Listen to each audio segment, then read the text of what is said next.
Hello guys, আমরা বর্তমানে অবস্থান করছি বাংলাদেশের সর্বদক্ষিণে জেলা টেকনাফ উপজেলার শাহপরী দ্বীপে। এই যে আপনারা দেখতে পাচ্ছেন সামনে যে বিশাল সমুদ্র, এ হচ্ছে আমাদের সেই বিখ্যাত বঙ্গোপসাগর। এবং বঙ্গোপসাগরের শেষ প্রান্ত বাম পাশে দেখছেন সেখান থেকেই নাফ নদী শুরু, এবং এইটাই হচ্ছে বাংলাদেশের বঙ্গোপসাগরের শেষ প্রান্ত।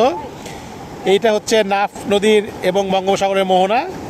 যে মানুষগুলো দেখতে পাচ্ছেন সামনে, মানুষগুলো থেকে মূলত নাফ নদী শুরু হাতের বাম দিকে, এবং এই যে সেই বিশাল বিশাল বড় বড় ঢেউ আসছে, এবং এই সমুদ্র এখান থেকেই হাতের ডান দিক দিয়ে চলে গেল আমাদের সেই বিখ্যাত সেন্ট মার্টিন দ্বীপ। এই যে সামনে দাঁড়িয়ে আছে হেলমেট পরে আমাদের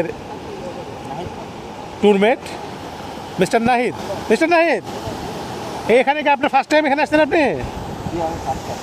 আচ্ছা, কক্সবাজারে আগেও আসছি, কিন্তু এই নাফ নদীর পাশে বঙ্গোপসাগরের শেষ সীমান্ত নাফ নদীর শুরু, ওপারে হচ্ছে মায়ানমার, এই প্লেসটা হচ্ছে প্রথম।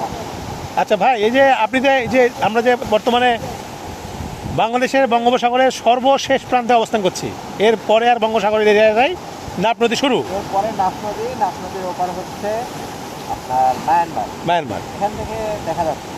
আচ্ছা, তো এই যে সাগরের যে ঢেউ, এই ঢেউ কি আমরা ইতিপূর্বে দেখেছি কক্সবাজারে এত বড় বড় ঢেউ?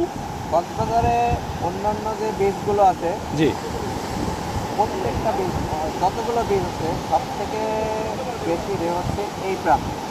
এটা তো একবারে শেষ প্রান্ত, জি জি। সাগরের শেষ প্রান্ত, আর ওই পাশে নদীর শুরু। ঠিক আছে, আর সর্বোচ্চ সুন্দর ঢেউটা এইখানে উপভোগ করা। তাহলে আমাদের যে এই 4-5 দিনের ট্যুর হলো, এই ট্যুরে আমাদের সার্থক এই জায়গাটা দেখে আজকে ইনশাআল্লাহ। সব থেকে বেশি সার্থক হয়েছে।